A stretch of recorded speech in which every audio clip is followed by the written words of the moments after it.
Ah, l'enregistrement. Voilà. ok, super. Bonjour à toutes. Alors, je ne sais pas si je fais ça, comme vous voyez mon écran, est-ce que vous voyez aussi les caméras ou pas? Ou est-ce que vous voyez que le PowerPoint? Ça dépend de ce que chacun a choisi comme type d'affichage, Parfait, en fait. super. Donc moi, je peux laisser quand même, pour celles qui ont laissé la caméra, c'est plus sympa pour moi. Si ça vous Voilà. embête, vous pouvez les enlever de l'écran, mais pour moi, c'est super de voir quand même des petits visages. Ça me met moins seule dans mon petit écran, j'ai expliqué dans ma petite bulle. Donc merci à celles qui mettront et qui laisseront la caméra. Je vais parler juste, avant de démarrer, quelques petites règles. On n'est pas nombreux, donc vous pouvez, si à un moment donné, je vous laisserai la parole à la fin pour intervenir, mais si jamais il y a une intervention, vous voulez intervenir, des questions, une petite règle juste, rappeler juste son prénom au tout début de l'intervention. Comme ça nous permet de savoir qui parle. C'est beaucoup plus sympa. Là, vous allez savoir que c'est moi, mais moi, je ne sais pas qui parle. Donc, voilà, je suis très contente de faire cette conférence. Comme l'a dit Agathe, effectivement, c'est un peu le hasard. On s'est rencontrés surtout, donc mon époux Sylvain est un ancien diplômé d'HEI, donc il y a quelques années. Hein, il est sorti, je pense, d'HEI. Oula, 94, je crois, ou 95. Voilà, et on a alors cette conférence que je vais faire ce soir, c'est vraiment le hasard. On a parlé de ce sujet avec Agathe, mais c'est la première fois que je vais vraiment parler de ce sujet. C'est un sujet qui me passionne, mais c'est pas celui où j'ai plutôt l'habitude de faire des conférences. J'en fais d'autres sur d'autres sujets dont je vais vous parler, mais ce sujet-là, en tout cas, me tient à cœur. Et je vais démarrer directement. Et le titre a été choisi expressément, donc des femmes dans un monde d'hommes. Et je vais vous expliquer pourquoi, pour les mesdames qui sont ici présentes ce soir, nous vivons vraiment dans un monde d'hommes. Alors, pour cela, je vais d'abord me présenter. Donc, moi, c'est Alexandrine. Donc, je fais des conférences plutôt sur le thème de l'agilité. Donc, pour celles qui travaillent en informatique, vous avez sûrement entendu parler ça, hein, sur les projets agiles, l'agilité, le Lean Startup. Tous ces thèmes qui comportent un peu l'organisation de projets. Je fais également des conférences sur la famille, et notamment la famille agile, puisque nous avons mis ces modes de fonctionnement et de projet en place dans notre famille avec nos enfants, qui maintenant sont un peu grands. Donc, je suis une maman de 2 enfants, une jeune adulte maintenant de 19 ans et un grand ado de bientôt 17 ans dans le mois prochain. Donc, j'étais manager pendant plusieurs années. J'étais dans des comités de direction. Je travaille également je fais des formations à la communication. Enfin, j'étais formée pendant des années à la communication non violente et je forme aussi à la communication assertive. Et j'ai été coach agile et je suis coach en transformation culturelle. Tout ça pour dire que j'ai aussi un agenda très très chargé et comme beaucoup de femmes qui sont là aujourd'hui, je pense, présentes, je jongle un peu, vous avez vu cette photo, avec un peu tous les sujets et la disponibilité qui va avec. Même si maintenant, mes enfants, eux, s'occupent un peu tout seuls, ça continue quand même un petit peu. Donc, je vais vous parler du sujet des femmes dans un monde d'hommes, mais avant, je vais vous parler de ma conviction. Ma conviction, eh bien, c'est que l'égalité est un droit absolu entre les personnes, et tout comme entre les hommes et les femmes. Et aussi, l'égalité entre les hommes et les femmes est un facteur de succès économique et de durabilité pour les entreprises. Donc ça, c'est quelque chose que je pose, j'allais dire, comme postulat de départ. Et je vais parler de droit, hein, et c'est important, l'égalité de droit. Alors le droit, c'est le droit aux mêmes formations, le droit au même salaire, un droit identique. C'est pas forcément une égalité de moyens, hein, puisqu'on n'est pas dans l'égalité de qui va avoir quoi, on est plutôt dans une idée d'égalité de droit. Mon argumentation, mon argumentation, elle est basée sur plusieurs choses, sur surtout ce qui fait le succès économique. Vous allez le voir, c'est que l'égalité est un facteur de succès économique pour les entreprises. C'est également quelque chose qui est positif pour l'image publique et l'image de marque. Et bien entendu, ça fait partie également de l'idéal d'égalité qu'on a dans le monde et dans le monde du travail surtout. Alors, je vais orienter cette conférence autour de 2 thèmes. J'allais dire, cependant, les femmes et le Covid. Je vais parler de la période qu'on vient de traverser, notamment ces 2 dernières années, avec les conséquences inégalitaires. Et également, je vais vous parler de la construction du monde, hein, qui est faite par des hommes et pour des hommes. Donc, alors, comment on fait? Je vais vous parler un peu et exposer peut-être ma théorie que j'ai, et ça reste qu'une théorie, et on pourra en discuter ensuite. Je vous laisserai également commenter et argumenter.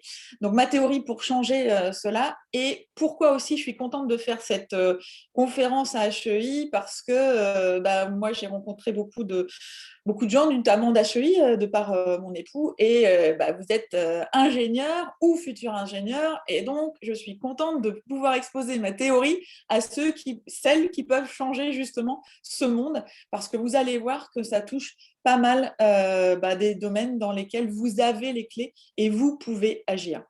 Et je vous parlerai également des outils, parce que au-delà des convictions, au-delà, j'allais dire, du blabla et de ce qu'on peut en tirer des études, il y a également des outils qui permettent d'améliorer les conditions d'égalité entre les hommes et les femmes. Alors, les femmes et les conséquences pendant le Covid. Alors, ça a été une période un peu compliquée, cette période du Covid, surtout pour les femmes. Alors, entre autocensure, un sentiment d'imposteur, ça va parler peut-être à certaines, et un accès au crédit vraiment très, très compliqué. Il faut savoir que 64% des sociétés détenues par des femmes ont été fortement touchées, contre 52% pour des sociétés détenues par des hommes. Alors, pourquoi cette inégalité? En fait, on s'est rendu compte qu'elles ont été moins soutenues par les fonds d'investissement, et notamment, ce qui est un peu bizarre, mais quand même, on s'y attendait un peu, dans la tech, donc tout ce qui est numérique, qu'un tiers des femmes estiment avoir dû accorder plus de temps à leur sphère privée. Alors, je vous ai mis la petite photo que vous voyez à côté avec... alors, c'est Businesswoman version Shiva. Pourquoi? Et ça, c'est quelque chose qu'on aime. C'est une anecdote dont on s'est rendu compte quand on a travaillé pendant un an, et surtout pendant le confinement. On a donné des formations. Donc, on a donné des formations en ligne. Et à un moment donné, au démarrage, on fait toujours une petite météo, savoir comment se sentent les gens. Et des fois, on leur demande de partager leur humeur du jour avec une petite photo. Cette photo-là, sous toutes ses formes, mais souvent avec la déesse Shiva et tous les bras qui vont et avec plein de trucs à faire, elle a été partagée dans 60% des cas dans nos formations par les femmes. 0 chez les hommes. Il n'y a pas eu d'hommes avec plein de bras qui étaient tout à fait débordés avec la totalité. En revanche, 60% à chaque fois ont eu ce petit clin d'œil avec une impression de devoir gérer absolument tout pendant la période, surtout la période de confinement, où pendant il y avait les enfants notamment à la maison. Et donc, elles ont dû accorder beaucoup plus de temps que leurs conjoints à la sphère privée. Et elles ont beaucoup plus souffert du télétravail que les hommes. Il y a également une surreprésentation des femmes dans les secteurs qui ont été les plus touchés, donc les restaurations, le tourisme et les services à la personne. Et donc moi, il y a des choses qui m'ont un peu choquée quand même quand j'ai créé cette conférence. Je suis allée voir et je suis allée regarder des études. Et il faut savoir qu'il y a un top 10 mondial des pays qui vont soutenir l'entrepreneuriat féminin. Et donc, c'est composé de tous les pays européens. Donc, la moitié du top 10 mondial des pays ont fait le plus de progrès pour soutenir l'entrepreneuriat féminin au niveau du monde. Ce sont les pays européens. Mais la France n'arrive qu'en 18e position, avec 25% de femmes dirigeantes d'entreprise. Et pourtant, on pourrait penser, on est en France quand même, on se dit, en tant que femme, franchement, les choses ont avancé, etc. On n'est pas super bien positionné en France. On a même des pays auxquels on ne penserait pas forcément, pas forcément les pays du Nord, il y a certains pays de l'Est qui sont très, très bien placés et beaucoup mieux placés que la France. Donc ça, j'avoue que c'était une petite déception quand on a regardé un peu ce top. Et je vous avoue que ça m'a un peu fait réfléchir. Notamment, moi, alors je ne vous ai pas dit, effectivement, j'ai déjà eu des postes de direction. Aujourd'hui, je suis directrice, donc je suis entrepreneuse, donc avec mon associé, qui est aussi mon mari, ont créé une entreprise de consulting et de formation. Donc, on dirige une entreprise.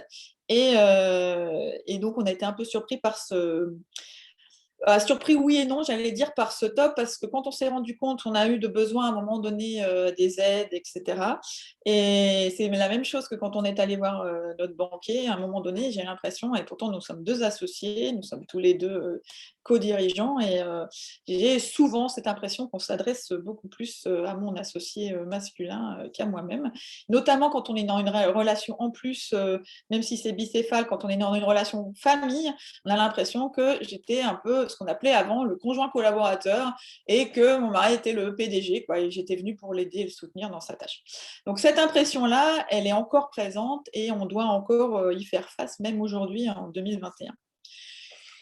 Et pourtant, 54% d'entre elles, donc des entreprises dirigées par des femmes, ont réduit leurs dépenses. 42% sont passés à un modèle numérique et 34% ont réussi à identifier de nouvelles opportunités. Donc, on constate dans cette étude qui a été réalisée que en fait, les femmes, notamment les femmes qui dirigent l'entreprise, font preuve de beaucoup plus de résilience et ont également des compétences. Puisqu'on a parlé beaucoup de la numérisation pendant cette période Covid, plus de 42% sont passés à un modèle numérique assez facilement. Donc, une autre donnée assez sympathique qu'il faut avoir en tête, et c'est statistiquement vraiment important, c'est que les entreprises qui ont des femmes à leur tête ont une croissance de 5,5% en 2019 contre 4,8% pour celles dirigées par des hommes. Là encore, je vais faire beaucoup de comparatifs, c'est juste pour appuyer le discours sur ce monde d'hommes et que vraiment cette idée d'avoir des femmes dirigeantes dans des entreprises, c'est quelque chose qui donne du succès au niveau économique. Malheureusement, aujourd'hui, on en a très peu. Et là, je vais vous parler vraiment, on va rentrer, j'allais dire, dans le vif du sujet, pourquoi ce thème d'un monde d'hommes fait par les hommes, et je vais vous parler de quelques exemples. Le premier dont j'aimerais vous parler, et là c'est Yves Rebaud en fait, c'est une lecture que j'ai faite et qui m'a vraiment ouvert les yeux. C'est Yves Rebaud. Alors Yves Rebaud, c'est un enseignant-chercheur à Bordeaux qui a écrit un livre qui s'appelle La ville faite par et pour les hommes. Alors je suis contente de parler à des ingénieurs parce que surtout à ceux ou celles qui vont peut-être travailler ou qui travaillent déjà dans l'urbanisme ou au niveau des collectivités locales sur des décisions d'urbanisme et de l'espace urbain. Parce que Yves Rebaud a mis en avant, par exemple, qu'à Bordeaux, les 2/3 des activités mises en place par les pouvoirs publics sont destinées aux garçons. Et en Europe, on trouve un chiffre à peu près similaire, c'est-à-dire que dans les espaces publics, notamment dans les villes, les moyennes et les grandes villes, 2/3 des activités mises en place par les pouvoirs publics sont destinées aux garçons. Alors bien sûr, on va dire, ouais, parce qu'il il a regardé un peu, il se dit oui, parce que les jeunes garçons doivent dépenser leur énergie sur un terrain de foot, un skatepark. Ce sont des espaces qui ne sont pas, on ne dit jamais qu'ils sont non mixtes, en fait, mais qui sont quand même, quand on le voit, qui sont des terrains plutôt masculins. Alors là, je vous mets une photo qui, moi, j'adore. Alors, désolée parce que le bleu et le rose, c'est vraiment évident, mais parce qu'on n'est pas encore sorti de ce stéréotype. D'ailleurs, je vais vous parler des stéréotypes et des images qu'on a dans notre inconscient. Vous voyez, le rose et le bleu, ça me fait penser à une autre anecdote. J'avais une amie qui est aussi un comité de direction, etc. Donc, bref, peu importe. Elle avait un fils et elle était... je suis allée le voir et quand il était tout petit, puis il est venu à la maison également et il avait des couches lavables, etc. Super, on met en couleur, etc. Et son petit garçon, il avait une couche superbe, rose et violette, etc. Et il avait des sœurs, c'était le dernier garçon. J'ai eu cette remarque et en plus mon amie qui est là, elle est un petit peu, elle est très très, enfin un petit peu, elle est très très féministe et très très engagée dans la cause féministe. Et moi j'ai eu cette remarque, je suis plus âgée qu'elle, et de me dire bah tiens t'as mis la couche de ta sœur, de sa sœur. Enfin je lui dis tu lui as mis la couche de sa sœur. Elle m'a regardée comme si j'avais dit un truc mais affreux, horrible, que j'étais vraiment je sais pas, tombée sur un stéréotype et je me suis rendu compte en fait que moi ça me choquait en tant que femme et je me suis rendu compte en fait d'un déclic peut-être aussi de génération et pourtant ma fille elle est très très investie. Je me suis dit bah oui en fait on m'a inculqué dans le cerveau, on m'a mis dans le cerveau, je me suis jamais rendu compte. Ça m'a paru tellement évident que le rose était pour les filles et le bleu pour les garçons.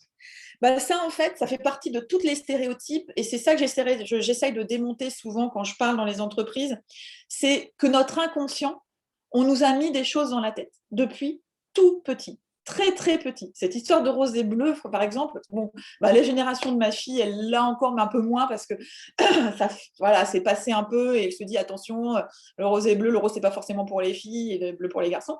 Donc eux l'ont de moins en moins. Mais il y a d'autres stéréotypes. Ce que je veux dire, c'est qu'on les construit depuis très petit et qu'on ne s'en rend pas compte, en fait. C'est quelque chose qui va nous apparaître petit à petit comme ça. Et ça commence à la cour de récréation. Dans une cour de récréation, à l'école, les terrains de foot ou pour jouer au ballon sont situés le plus souvent, la plupart du temps, au milieu de la cour. Est-ce que c'est anodin? Ah oui, on n'a peut-être pas pensé, mais en tout cas, avec ce ballon qui roule, la balle, etc., les filles, qu'est-ce qu'elles apprennent? Bah, les filles, elles apprennent à esquiver, parce que quand vous le vouliez ou non, même si le foot commence à avoir un essor dans le monde féminin, et tant mieux, mais aujourd'hui encore, moi, je passe souvent, j'étais responsable des parents d'élèves, etc., donc j'ai souvent dans les cours de récréation, et qu'on le veuille ou non, l'espace au milieu de ces cours de récréation est vraiment investi par les garçons. Et donc, les filles, on apprend à esquiver, on apprend à pratiquer également des jeux qui ne prennent pas de place. Vous voyez cette répartition que je vous ai mise là sur ce petit dessin. Les filles, nous restons en périphérie. Et ça, c'est quelque chose qu'il faut vraiment déconstruire parce que c'est porteur de sens, en fait, et ça construit l'inégalité en inscrivant dans l'éducation des garçons que les garçons sont au centre et les filles en périphérie. Et encore une fois, ce n'est pas voulu expressément comme ça, mais c'est quelque chose qui induit dans notre inconscient, dans notre subconscient, ce genre d'inégalité. Je vais vous parler d'une autre chose qui paraît anodin, qui paraît anecdotique, mais moi, ça m'agace profondément.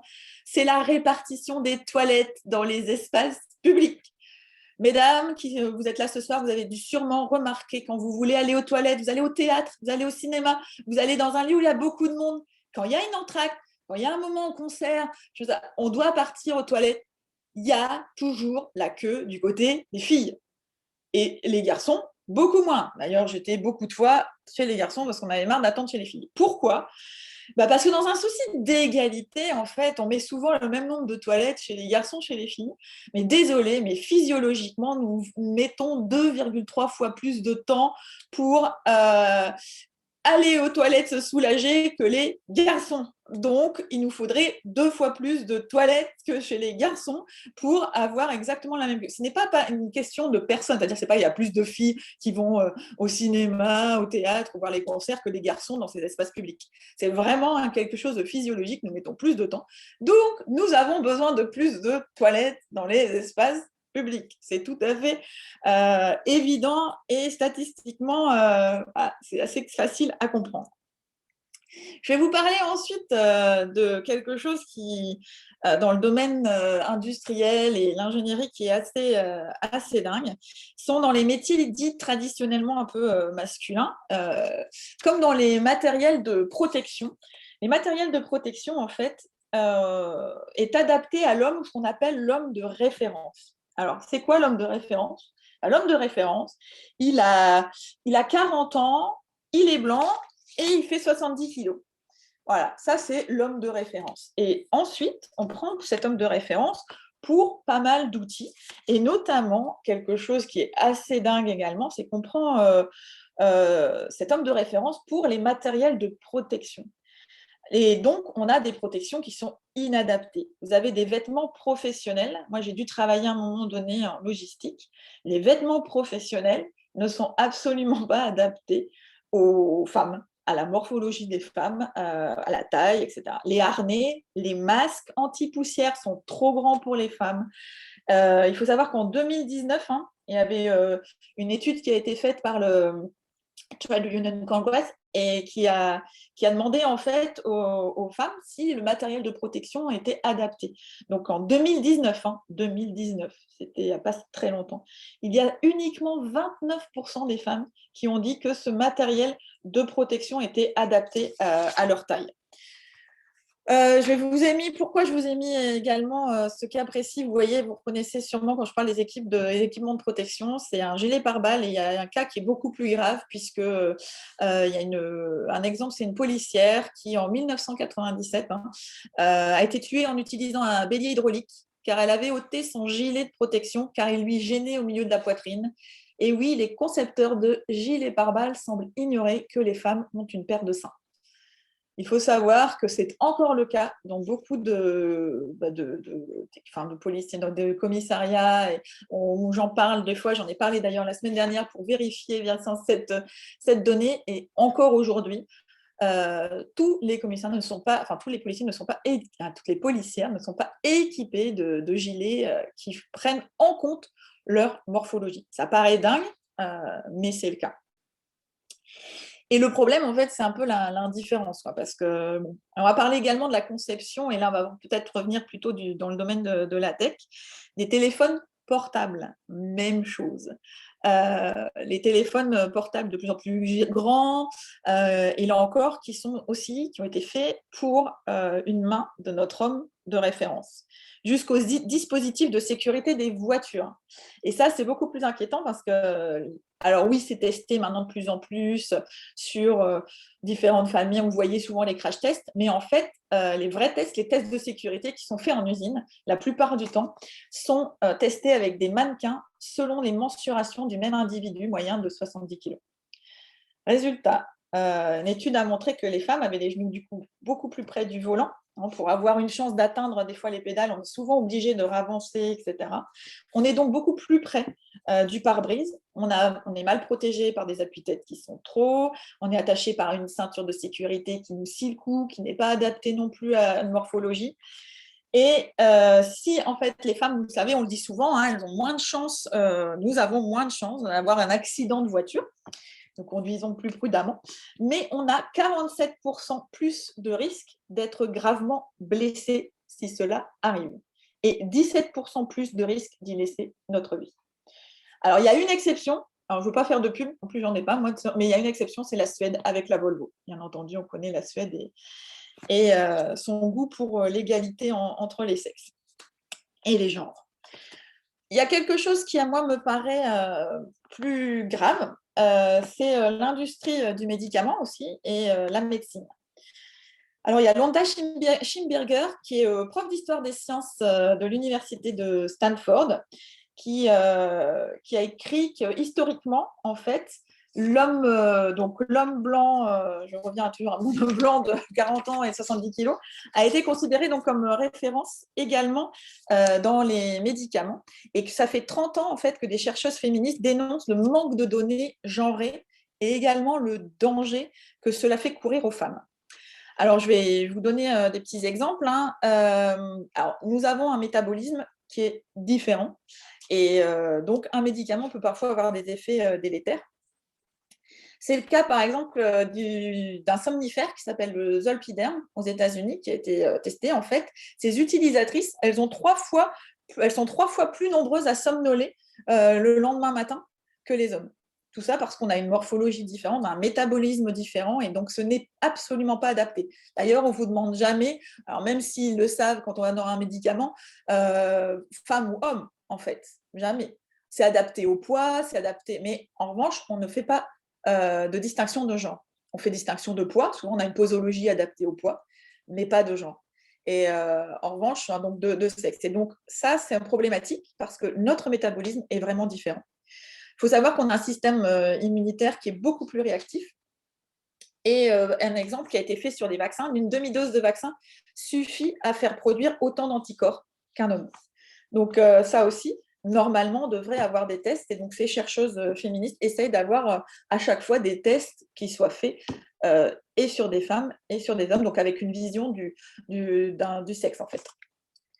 Quelque chose qui est un peu moins dangereux, mais qui fait souvent sourire. Et moi, j'ai travaillé pas mal d'années en Espagne, et je pense qu'on avait toujours une guerre à un moment donné sur les appareils de climatisation. Quand vous travaillez dans les open space, on est rarement d'accord sur les degrés à mettre par rapport à la climatisation. Ça fait souvent, en tout cas, dans les expériences que j'ai eues, ça fait souvent débat. Et ben là aussi, ça a été développé selon une norme qui a été mise dans les années 60. Les années 60, ça va, vous voyez le contexte, il y a encore beaucoup moins de femmes dans les entreprises qu'à notre époque. Et toujours avec un métabolisme environ 35% moins actif. Dans ce cas-là, par rapport aux femmes, la température jugée confortable par les femmes se situe autour de 25 degrés à peu près, alors que pour les hommes, c'est à peu près 20 à 21 degrés. Donc, ça a été fait à une époque où les hommes étaient majoritairement masculines. Donc, en fait, on a toujours cette différence par rapport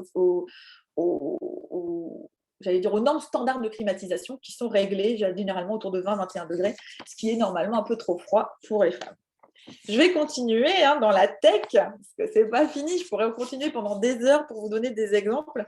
Et on va parler d'un sujet qui, moi, me touche beaucoup et qui m'inquiète beaucoup pour le futur, c'est l'intelligence, l'IA en fait, l'intelligence artificielle. Il faut savoir qu'aujourd'hui, seulement 12% des chercheurs en intelligence artificielle à la Silicon Valley sont des femmes.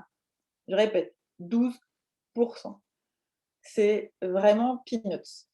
Et donc, c'est vraiment pas encore la mixité, c'est encore qu'un concept.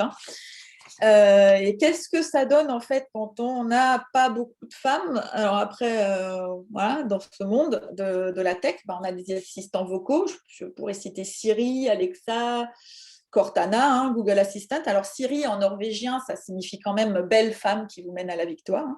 L'origine grecque d'Alexa, c'est la défenseur des femmes. Des hommes, pardon, c'est la défenseur des hommes. Et Cortana s'est inspiré d'un jeu vidéo qui est très sexy, avec la fille très sexy, sous forme holographique.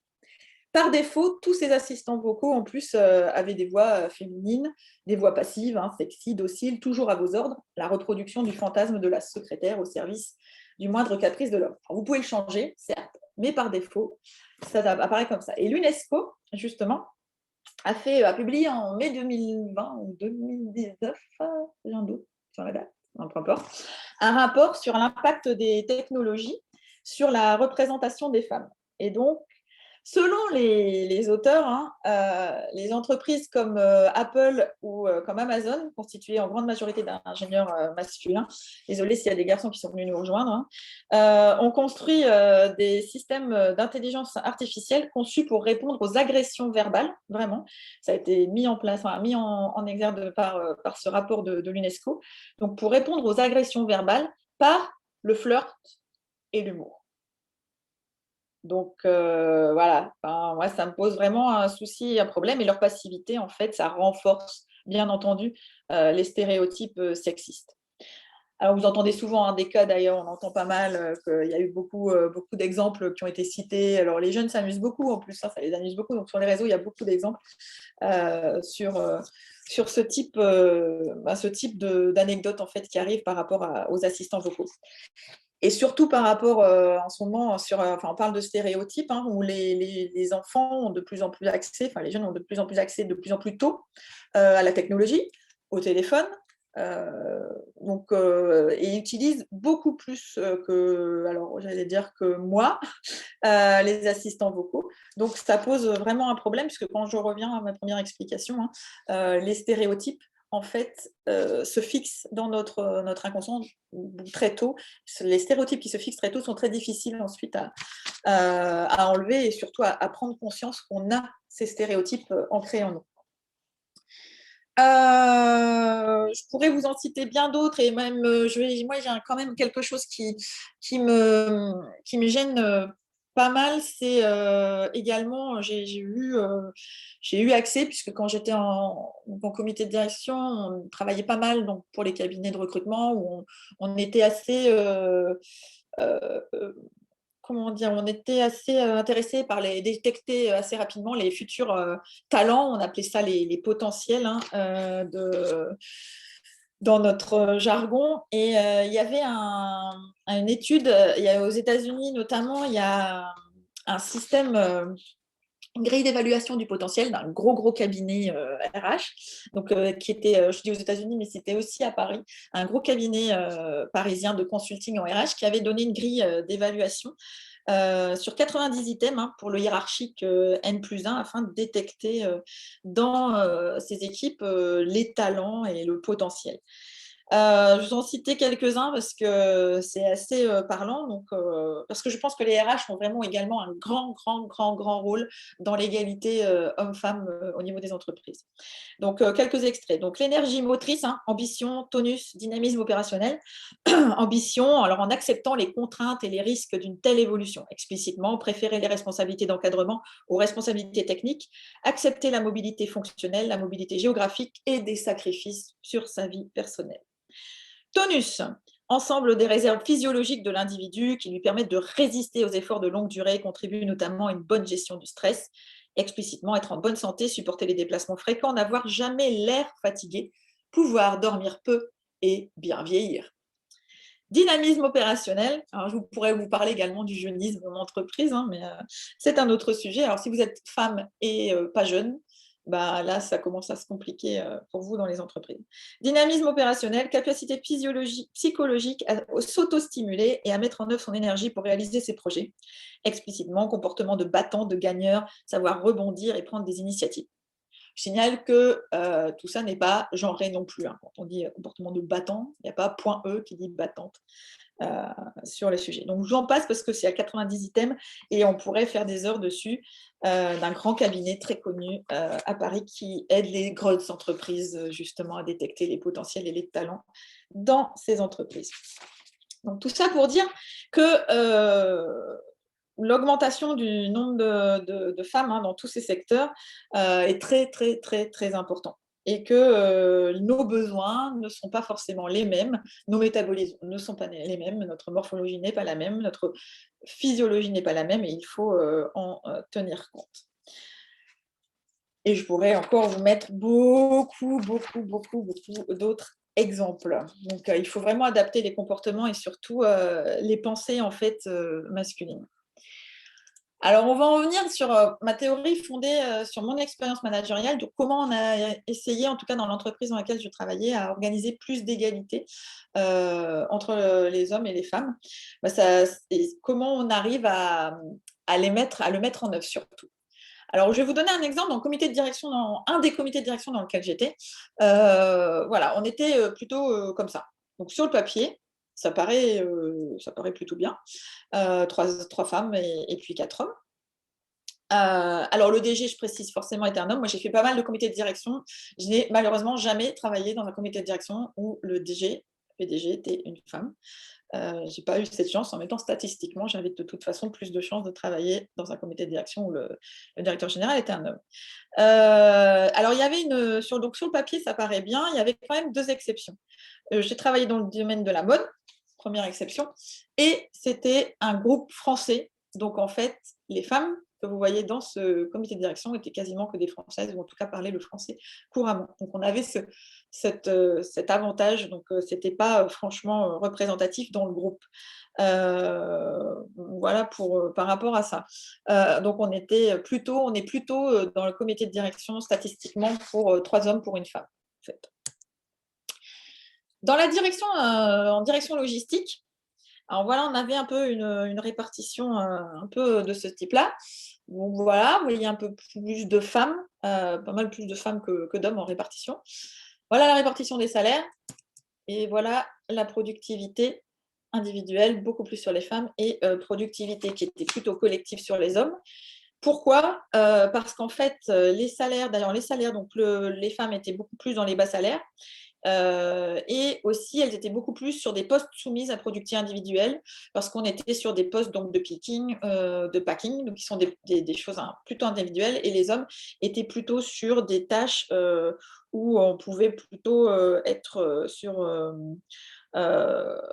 des tâches collectives, sur le déchargement, la remise en rayon, les transpalettes, etc. Donc, le maniement d'outils et de matériel plus lourd. Donc, une productivité plutôt collective. Donc, il y avait plus d'entraide et plus de moments de récupération également. Il y avait également une disparité au moment du tour du matin et d'après-midi, puisque les femmes étaient en 2-8 sur ces tâches et les hommes uniquement en un tour, donc en 8. Donc il y avait vraiment une disparité et qui était compliquée à faire disparaître. Je verrai ensuite pourquoi. La direction, ensuite, une direction informatique dans laquelle j'ai travaillé. Donc là, il y avait plutôt autant d'hommes que de femmes, qui était une anomalie dans le groupe. Complètement, parce qu'en direction informatique, on a généralement beaucoup plus d'hommes que de femmes, même si ça tend à se féminiser. Mais il y avait une différence flagrante. Là, vous avez le niveau de formation et là, vous avez les salaires. C'est-à-dire que les femmes qui étaient là en informatique, on était sur des postes où il y avait beaucoup plus de femmes qui étaient autodidactes et des hommes qui étaient plutôt formés et recrutés à l'extérieur, et des femmes qui étaient nettement moins bien payées que les hommes. Alors, comment on essaye d'étendre un peu tout ça et d'enlever un peu cette disparité? Alors, on essaye de mélanger les genres dans toutes les équipes. On essaye de former. Alors là, la formation, c'est vraiment quelque chose sur lequel je vais revenir. C'est une base. On forme, on forme, on forme. Parce que la formation aide à augmenter un niveau hiérarchique, un niveau de responsabilité et un niveau de salaire automatiquement dans les services. Donc la formation, voilà, plus on forme et plus on grimpe dans les salaires. Je vais également parler du favoriser le collectif par rapport à l'individuel. Donc ça, je vais vous parler beaucoup d'outils, donc les outils notamment des méthodes agiles. Alors les outils, donc là, vous allez reconnaître, pour ceux qui ont l'habitude de travailler avec les méthodes agiles, donc l'inception, rétrospective, les descriptions de process, les réunions de crise, les scrums, les kanbans, etc. Pourquoi? Parce que nous, ce qu'on a pu constater quand on a mis en place ces outils, c'est qu'on avait une rotation dans les pilotes et dans l'animation. Et donc, quand vous avez ce rôle, parce que les rôles, du coup, ne sont pas forcément toujours les mêmes, c'est-à-dire qu'on n'a pas toujours les mêmes personnes, qui généralement, dans les gestions de projet, c'est très, très hiérarchique. Dans ces outils-là, ça nous permettait de changer d'animateur. Et donc, on avait plusieurs personnes. On avait à tour de rôle pas mal de monde qui passait dans ces rôles d'animation. Et on voit émerger des talents, en fait, qu'on n'aurait pas vus auparavant. Et pas toujours les mêmes qui prennent la place. Donc, ça ouvre un regard, en fait, et du coup, on ose également. Il y a des gens qui se sont révélés. On a vraiment vu des gens qu'on n'aurait jamais vu se révéler si on n'avait pas mis en place ce mode de travail collectif et ces rituels collectifs. On est passé également d'objectifs individuels à personnels. La différence, elle est énorme. L'individuel, souvent, quand on met des résultats individuels, on met des objectifs dans les équipes, c'est le résultat de l'équipe qui est ramené à une seule personne. Donc, généralement, puisqu'on travaille en équipe, dans des entreprises, on est rarement à travailler vraiment par des postes très spécifiques, mais tout seul, tout seul. Donc, quand vous avez des objectifs individuels, c'est très rare que ça dépende uniquement de vous.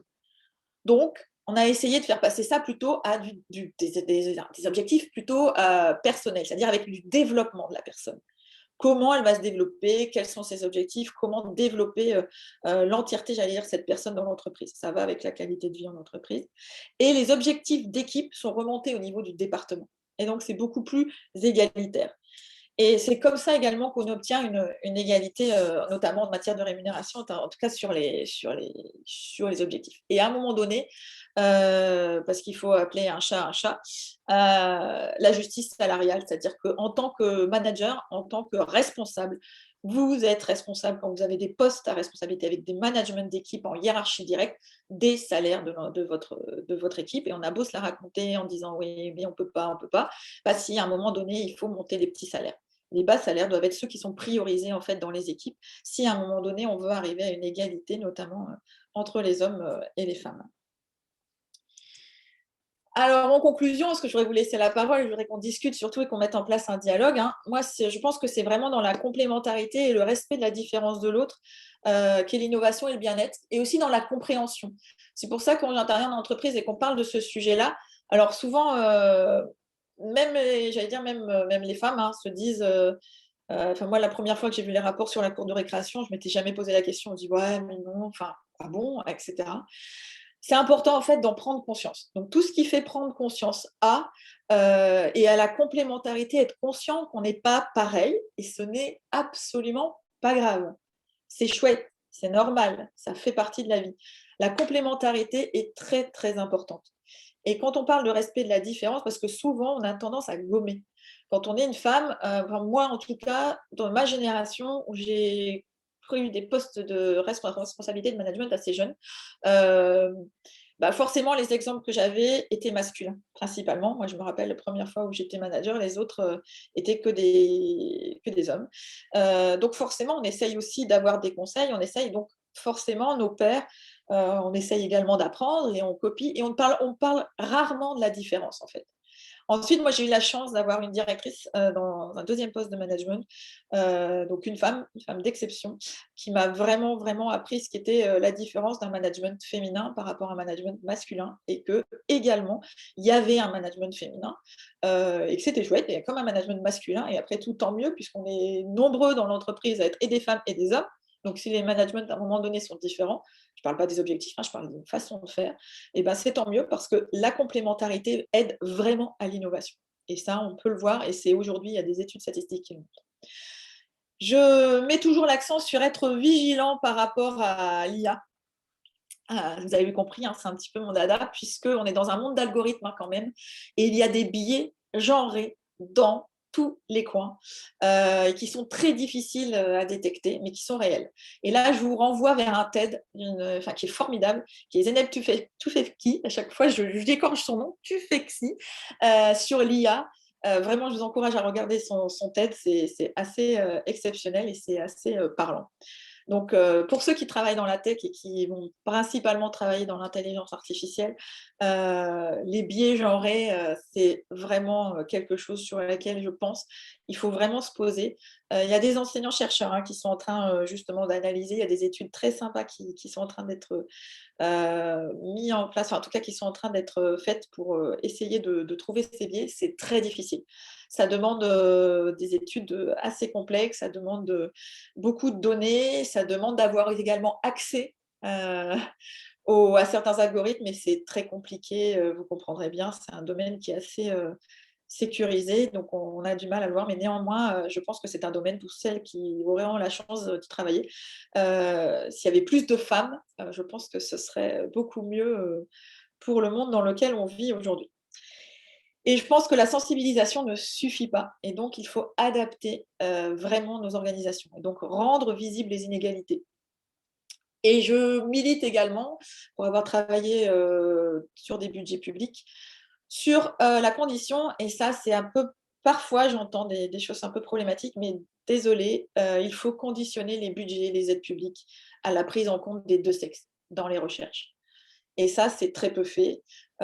C'est très peu. Alors aujourd'hui, vous avez des choses hein, qui sont demandées sur l'égalité, etc. En revanche, sur vraiment la prise en compte des deux sexes dans des budgets, moi, personnellement, j'ai travaillé dans une communauté de communes assez grosse dans la région.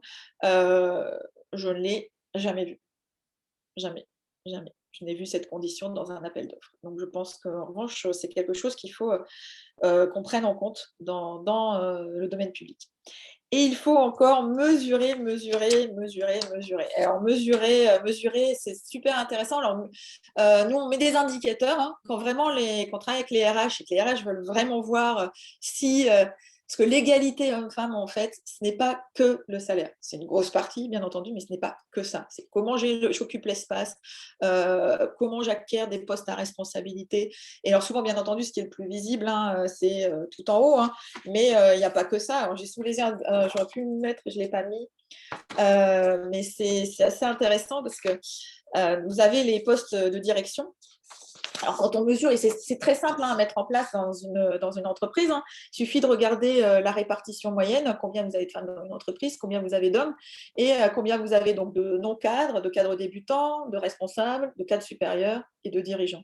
Et vous allez voir cette pyramide, au fur et à mesure où vous montez dans cette hiérarchie, elle devient de plus en plus petite, et la place des femmes devient de plus en plus petite, alors que vous démarrez au démarrage, enfin, la représentation moyenne, c'est environ, il y a 47% de femmes hein, actives. Là, dans l'entreprise, il y a 47% de femmes pour 53% d'hommes. Et vous voyez qu'au final, là, j'arrive au comité de direction, il n'y a plus que 23% de femmes et 77% d'hommes. Alors qu'au démarrage, j'allais dire, dans l'entreprise, il y a une répartition plutôt égalitaire. Il faut savoir également qu'il y a quelque chose qui influence beaucoup notre statut de femme, hein, c'est notre faculté, j'allais dire, à donner la vie, à enfanter. Et donc, il faut savoir qu'il y a 90% des femmes donc, sans enfants de 25 à 49 ans qui sont actives. 90% des femmes sans enfants de 25 à 49 ans qui sont actives. Cette proportion, elle passe à 83% quand elles ont un enfant de moins de 3 ans. Elle passe à 64% quand il y en a 2, à 43% quand il y en a 3. Tandis que pour les hommes, il n'y a aucune variation en fonction du nombre d'enfants dans leur taux d'activité qui reste à 90%. Nous sommes donc encore un peu loin d'une égalité et d'une totale parité dans ce qui est le monde du travail. Et donc, mesurer, c'est aussi qui prend la parole, qui la coupe, qui la monopolise, l'humour. On a mis un plat sur qui fait des blagues à qui, parce que aussi ça. Et sur l'espace, il faut savoir aussi qu'il y a des études. On a travaillé avec une entreprise qui a fait des études sur l'espace. Et c'était super intéressant. Vous savez, un peu comme dans les magasins, les grandes surfaces souvent analysent les flux des gens dans leurs rayons pour optimiser leurs rayons et les rayons où il y a le plus de ventes et moins de ventes. Il y a des études qui ont été faites sur des entreprises, des grosses entreprises où l'espace par rapport à la répartition homme-femme, et bien les espaces, la manière d'occuper les espaces, la manière dont vont les hommes et où vont les femmes est très différente, et on repère encore une fois que les hommes occupent beaucoup plus l'espace, les femmes se cantonnent à toujours un peu cette périphérie. Donc, je pense que je vais plutôt travailler sur les cours d'école. À mon avis, ça me donne un petit peu une idée là, parce que je me demande si ça ne vient pas quand même à un moment de là.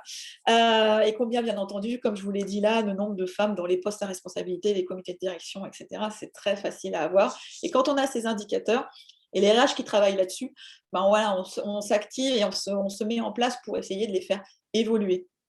Ça ne veut pas dire qu'on doit arriver forcément à 50-50, même si certaines militent pour les quotas, pour faire changer un peu les mentalités et les choses, parce que c'est quand même assez lent, on le voit. Les choses changent, mais c'est très, très, très lent. Hein.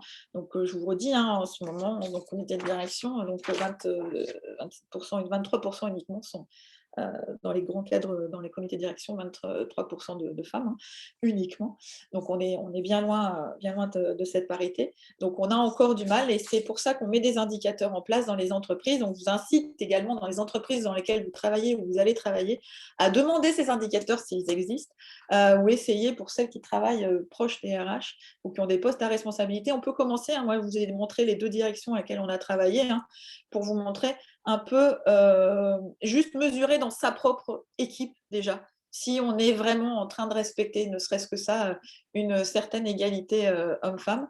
Ça, c'est toujours intéressant. Et parfois, on s'aperçoit que même dans sa propre équipe, en tout cas, moi, c'était mon cas, non, que ce n'était pas forcément respecté. Et quand on essaye de mettre des choses en place, alors ça évolue. Je vous ai dit, il y a des méthodes agiles, on a mis beaucoup de collectifs, beaucoup de transparence, beaucoup de formation, beaucoup de justice salariale. Donc, ça fait évoluer les choses, mais ce n'est pas forcément du jour au lendemain, et ça prend du temps.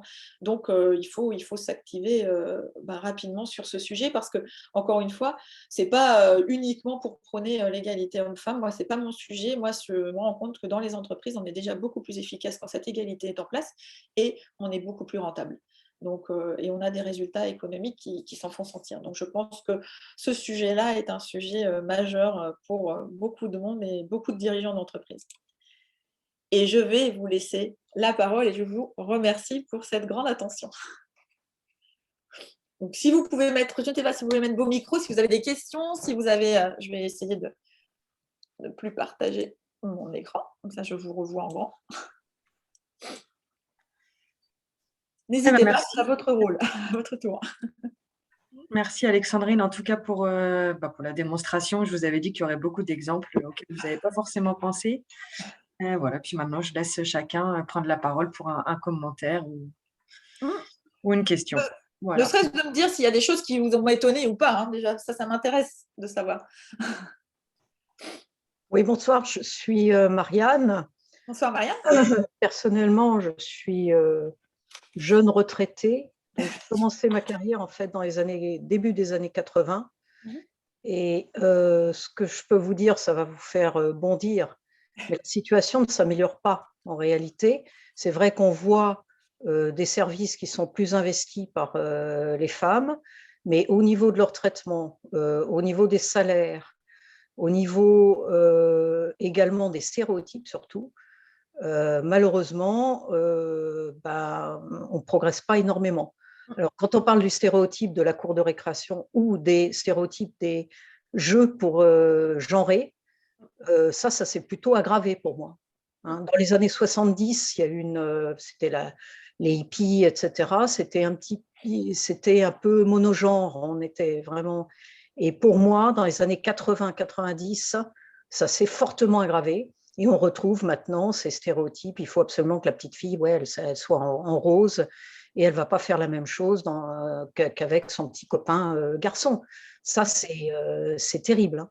Et je ne sais pas ce qu'on arrivera à faire parce qu'effectivement, je dirais que la considération qu'on va avoir après dans les entreprises, ça dépend beaucoup de son éducation et de ça. Alors, pardon. Juste une question que j'avais. Est-ce qu'on peut mesurer de manière indéniable et à peu près, faire des démonstrations concernant l'intérêt d'avoir des équipes plus équilibrées? Je dirais aussi, c'est très important d'avoir dans les équipes, j'ai terminé chef de projet, et je voyais bien l'intérêt d'avoir des personnes de milieux très différents, enfin de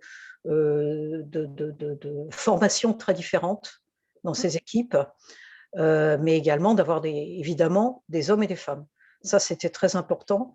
Mais est-ce qu'on a des démonstrations concernant vraiment ce que ça permet de faire, ce que ça permet d'apporter aux entreprises? Alors oui, il y a des études. Maintenant, j'allais dire, quand je vous ai parlé d'augmentation dans l'innovation et le bien-être, ça vient d'une étude qui a été mise quand il y a plus d'égalité. Mais pour moi, quand même, ça reste beaucoup du blabla. Et je suis d'accord avec vous sur aujourd'hui, on n'est plus à ce temps-là, en fait. C'est-à-dire qu'on n'a plus le temps, on ne va plus attendre du blabla. Il est temps de réagir fortement. Et je vous remercie pour ce témoignage parce que je pense que vous avez raison. Parce que moi, je suis justement de cette génération 80-90 qui a vu, je vous l'ai dit, les stéréotypes, parce que ça ne m'avait même pas choquée. Moi, je suis partie sur ce sujet-là grâce à ma fille qui, elle, est donc à 19 ans et elle est très active dans le féminisme. Et des fois, elle me dit des trucs qui ne me choquent pas. C'est terrible. Alors, quand elle me les dit, bien sûr que ça me choque. Mais pour elle, elle les voit tout de suite. Moi, je ne les vois pas. Et c'est ça qui m'a fait prendre conscience qu'en fait, j'avais inconsciemment acquis des stéréotypes en moi sans vraiment m'en rendre compte puisque je n'étais pas choquée, alors qu'elle, il y a des choses qui la choquent vraiment. Donc, sur l'innovation, par exemple, j'allais dire, même sans ces études, quand on est en responsabilité, ne serait-ce que de le tester, vous voyez, on l'a testé en direction logistique, en logistique, alors en logistique, on a amélioré la productivité.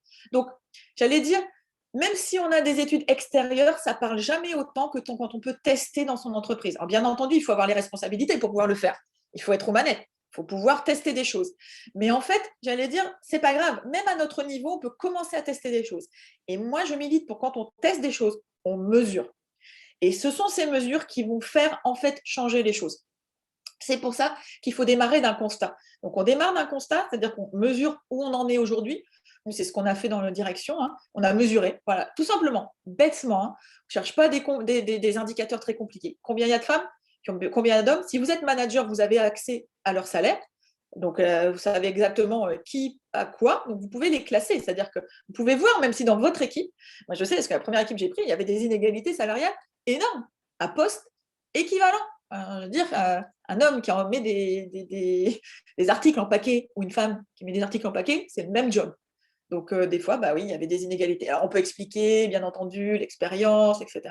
Mais à un moment donné, ce qui est le fait, c'est la productivité. Donc, c'est une productivité égale, j'allais dire, salaire égal. Donc, il y a des choses. Donc, déjà, mesurer, entre guillemets, un audit sans se faire de reproches. C'est pas grave. On a hérité d'une situation où on a une situation parce qu'on ne s'était pas posé la question. Mesurons où on en est dans nos équipes. Et ensuite, essayons de mettre des indicateurs pour voir. Alors, si on veut voir on veut voir l'innovation, on va aller essayer de regarder le pourcentage d'innovation. Mais j'allais dire, c'est pas parce qu'on va avoir un rapport direct. Je m'explique. En direction logistique, à partir du moment où on a changé ces modes d'organisation, ça a un effet sur les femmes et sur les hommes. C'est-à-dire que de toute façon, des outils beaucoup plus innovants comme ça, qui donnent en transparence, ça fait également émerger des potentiels chez les hommes qui aussi ont été plutôt dans un autre type, dans une routine, dans des acceptations. Ça fait bouger un peu tout le monde. Et ça crée une sorte d'émulation.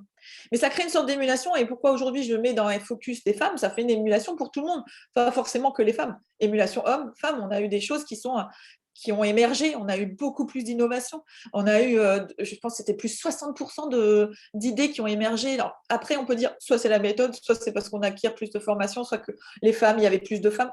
À la rigueur, j'allais dire, peu importe, cherche pas, moi, quand on a mis ces outils en mesure, on ne cherche pas à dire, voilà, c'est ça. C'est juste une tendance et ça s'est amélioré.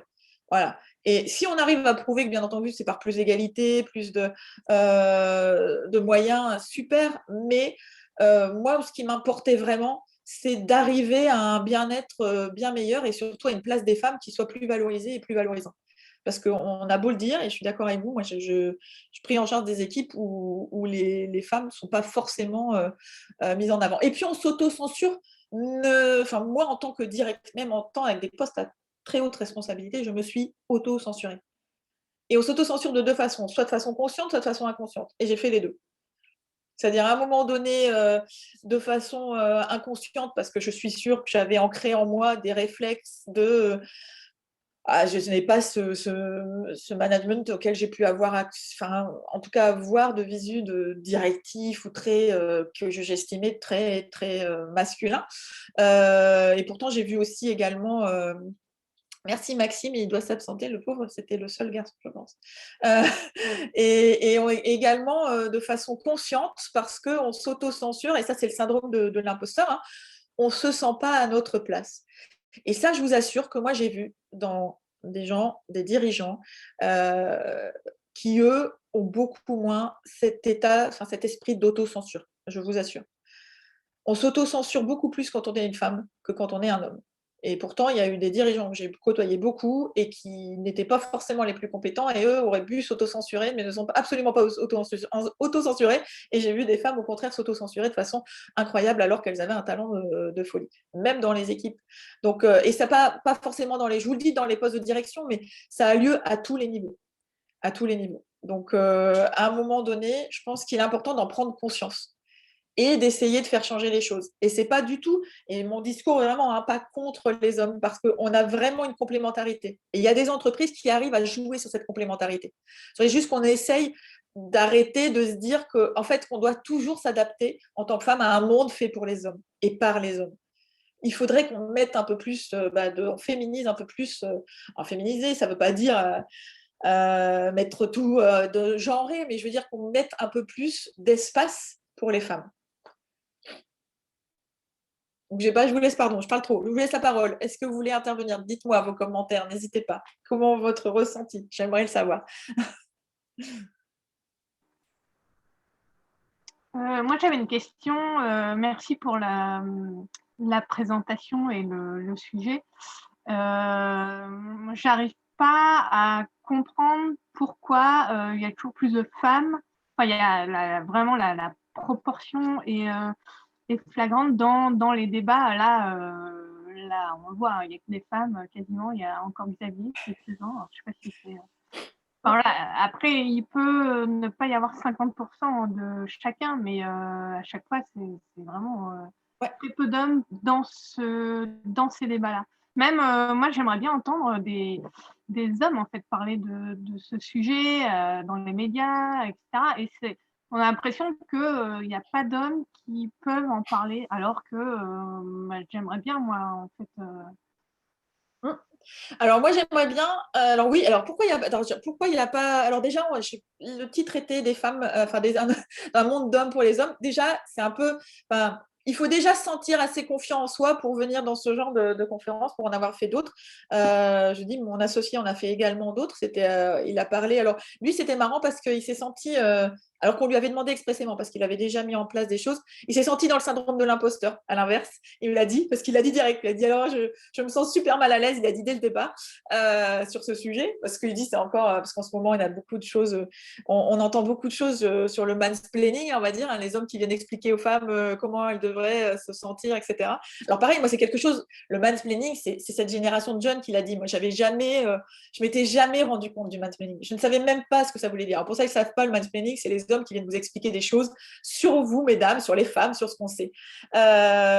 Ma fille, ça lui est arrivé beaucoup de fois qu'on vienne lui expliquer le syndrome prémenstruel, en fait, hein, beaucoup de fois, où on dit, ah oui, bah ça doit être tes règles, ou tu sais que c'est comme ça, ou comme ça. Enfin, bref, eux, ils le voient, cette génération-là, elle le voit beaucoup.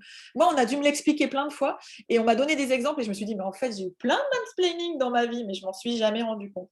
Donc, je pense qu'il y a deux choses. Il y a des choses où les hommes ne se sentent pas concernés, du coup, eux, ils ne se sentent pas concernés, en fait. Et c'est normal, j'allais dire. Je vais expliquer un autre pour que ce soit plus clair parce que là, on est entre femmes et donc du coup, on a du mal. Mais un autre, là, quand on ne se sent pas concerné, par exemple, moi, je suis une femme blanche, européenne.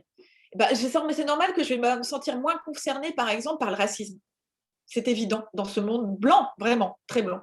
Et s'il y a une conférence sur le racisme, ça m'intéresse d'un point de vue idéologie, parce que c'est quelque chose, je trouve que c'est un combat. Mais je vais me sentir moins concernée, peut-être que je n'irai pas en fait. Vous voyez ce que je veux dire, je vais être moins présente parce que ça me concerne moins. Et je pense que c'est ça.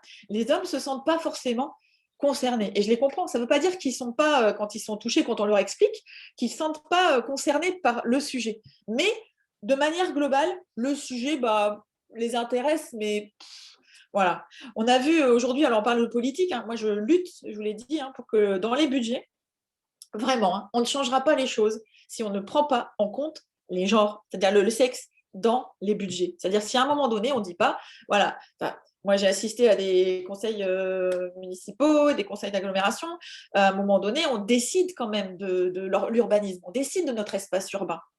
Si vous ne mettez pas à l'intérieur un sexe, c'est-à-dire de dire, ok, cet espace urbain, qu'est-ce qu'on va en faire? Je le sais parce qu'en ce moment, dans ma ville, il y a un espace urbain qui est en train d'être, on a demandé à la population, qu'est-ce que vous voulez en faire, etc.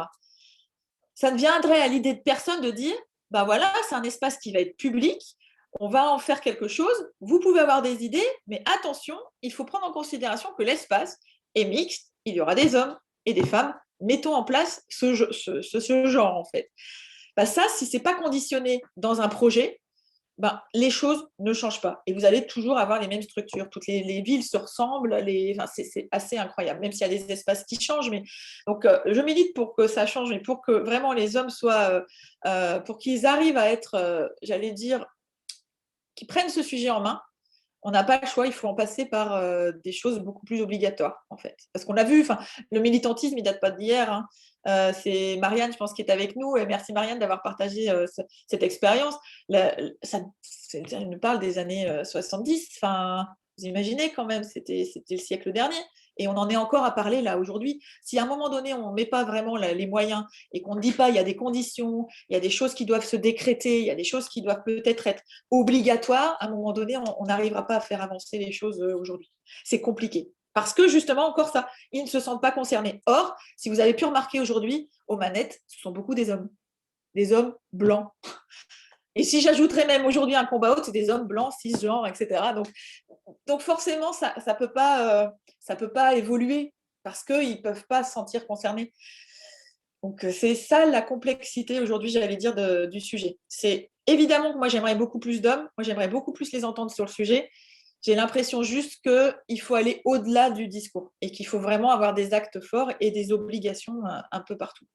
En commençant, pas forcément sur des choses un peu énormes, hein, mais au fur et à mesure des petits pas, l'espace de l'école, quand on est parent d'élèves et qu'on doit aller voir l'espace de l'école, etc., tout ça, c'est important.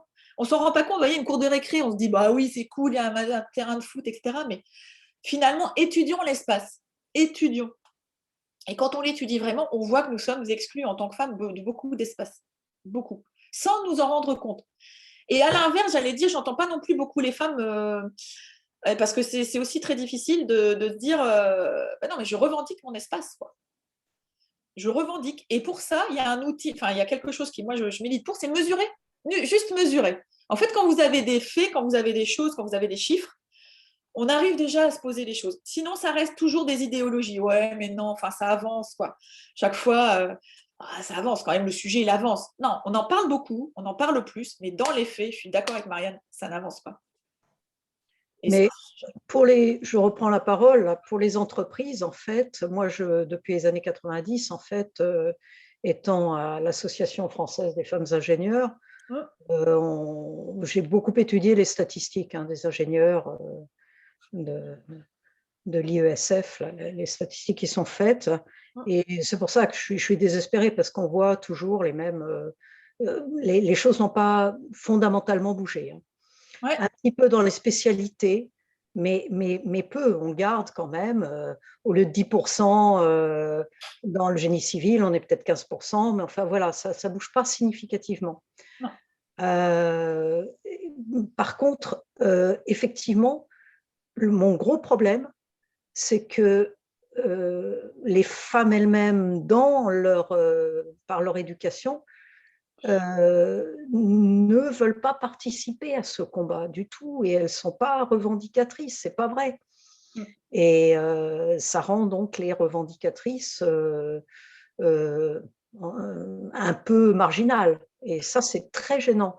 On n'arrive pas à avoir comment dire, des méthodes ou des demandes qui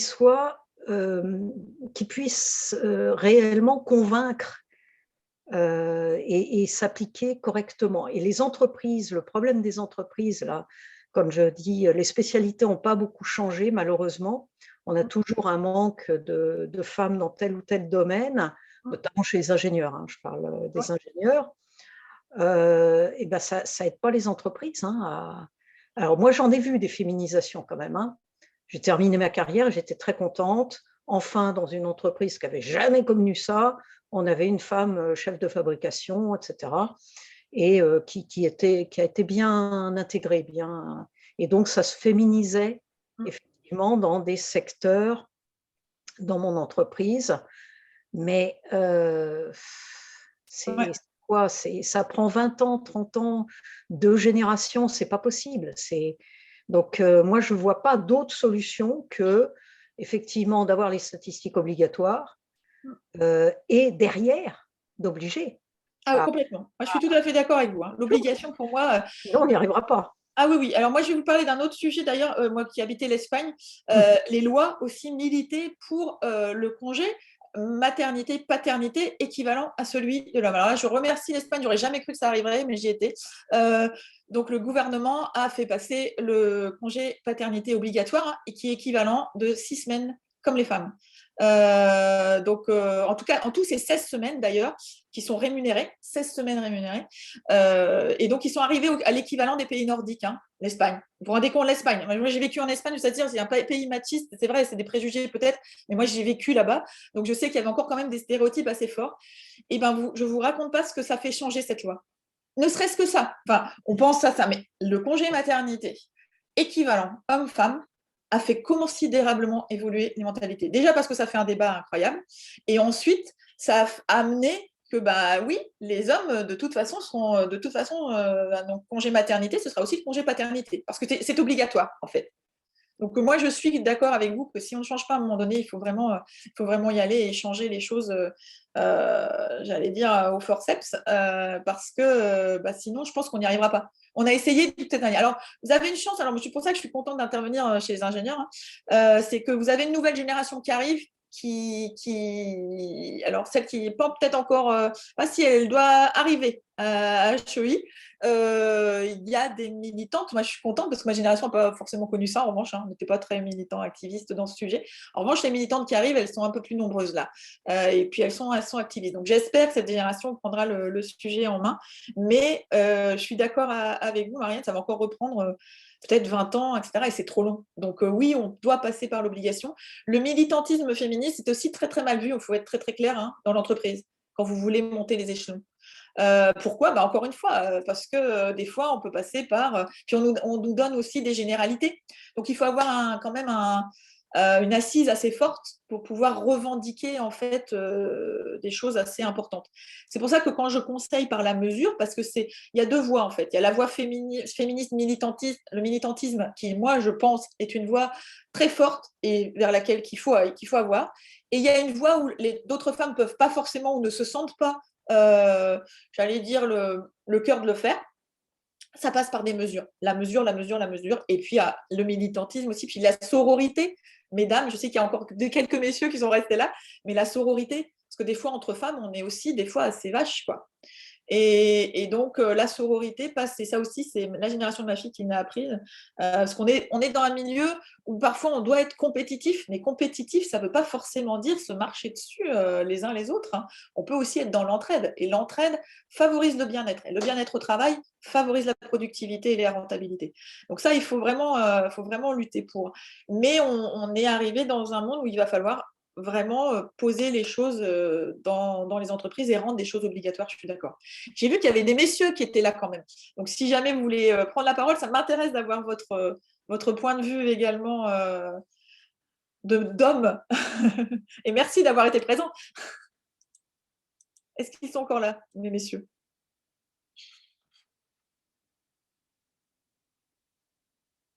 Moi qui ne veuille pas parler. J'ai vu qu'il y avait un Xavier. Il me semble. Hein. Bon, moi, je ne suis pas un messieur. Ah, bah, pas grave, Camille. Voilà. Mais je vois que les messieurs ne parlent pas, donc tout à fait. J'attendais.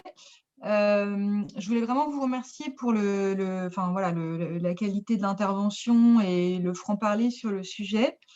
Moi, sur une note positive, je trouve qu'il y a quand même des choses qui sont en train de bouger pas mal, ne serait-ce que sur le plan tout bête, hein, même si ça peut paraître anecdotique, les cyclones, les typhons, là, qui s'appelaient que par des prénoms féminins, maintenant, un coup sur deux, c'est un nom masculin, un coup féminin. Enfin, voilà, il y a par les petites choses comme ça, conjoncturellement, je pense que les choses sont en train de bouger. Je pense qu'individuellement, en tant que mère de garçon ou de fille, on a aussi, mère ou père d'ailleurs, hein, on a aussi notre rôle à jouer. Et je pense que des parents qui travaillent tous les deux vis-à-vis des enfants, aussi bien garçons que filles, ça montre quand même quelque chose d'important à nos enfants. Moi, personnellement, j'ai un garçon et une fille et je vois des différences même de comportement élevés pareil parce qu'effectivement, on a des choses qui passent malgré tout par les grands-parents, par l'environnement. Je me rappelle à la crèche, quand je retrouvais des assistantes maternelles mettre des fers à repasser en plastique dans les mains de ma fille, je bondissais. Et avoir accédé à son souhait de lui acheter un déguisement ninja quand elle avait 5-6 ans, aux grandes dames de pas mal de gens de ma famille, mais si ça lui plaisait, il y a des choses qui, je trouve, bougent, et notamment Disney et compagnie ont maintenant beaucoup plus de rôles modèles féminins qui ne sont pas des princesses en attendant que le prince charmant vienne les sauver. Donc, je suis d'accord qu'après, si je passe au monde de l'entreprise, il y a des choses qui sont encore un peu plus longues, un peu plus complexes à se mettre en œuvre. Effectivement, pour nous, ingénieurs, c'est peut-être aussi plus long. Néanmoins, moi, j'aurais aimé avoir votre avis ou vos conseils, peut-être même collectivement. Comment réagir individuellement, au-delà effectivement de ce qu'on peut enclencher nous en tant que manager dans nos équipes, en tant qu'action, mesure, etc., à ce que j'appelle des micro-agressions ou des micro-remarques. Parce que oui, se positionner en tant que manager, égalité, et faire passer un certain nombre de messages, c'est top. Mais moi, j'ai 2 exemples. Hein, dans une entreprise où j'étais, alors il y avait le directeur du site où j'étais basée, qui était peut-être d'une autre génération, très paternaliste. Et même si on était cadre sup, il avait tendance à appeler toutes les femmes qui croisaient « Bonjour Miss ». Alors, ça peut paraître très anecdotique, mais au bout d'un moment, on en rigolait en disant est-ce que aux hommes, d'ailleurs, cadre sup ou pas cadre sup, mais quelles que soient les femmes, c'était bonjour Miss. Alors, c'était comme ça évitait de se rappeler du prénom, mais il y avait au bout d'un moment, j'essayais de trouver un moyen humoristique pour montré que c'était un petit peu choquant, mais je n'ai jamais trouvé. Donc, voilà. Et puis, une autre, peut-être plus grave, dans ma carrière, à un moment, oui, j'étais enceinte, j'ai annoncé mon congé maternité. Et le directeur marketing de la structure où j'étais à l'époque a commencé à me faire des grands discours qu'après mon congé maternité, de toute façon, j'allais demander un temps partiel, ça allait me changer ma vie, ça allait plus jamais être pareil. Et voilà. Et moi, je lui disais, non, de toute façon, moi, j'ai prévu de revenir. Je ne sais pas du tout, mais a priori, j'ai prévu de revenir. Et vraiment, il me projetait je pense, sa situation personnelle. Et voilà, comment réagir sans paraître effectivement, en étant quand même dans le militantisme soft et bienveillant, sans paraître pour voilà, la furie de service, mais en faisant quand même passer un certain nombre de messages avec fermeté. Voilà, je serais intéressée d'avoir votre éclairage là-dessus, parce que j'ai eu ces 2 exemples sur le monde dans l'entreprise, mais je pense qu'il y en a bien d'autres. Complètement. Voilà. Alors moi, je comprends très bien, parce que moi, quand je vous parlais de réaction consciente, c'est que moi, j'ai même souri à des blagues machistes quand j'étais en comité de direction. Parce que je me sentais mal, en fait, et que je ne savais pas comment réagir. Quand vous êtes dans un comité de direction, c'est très compliqué, même ailleurs. Hein, quand vous avez en tout cas un lien hiérarchique, déjà, c'est beaucoup plus complexe à gérer.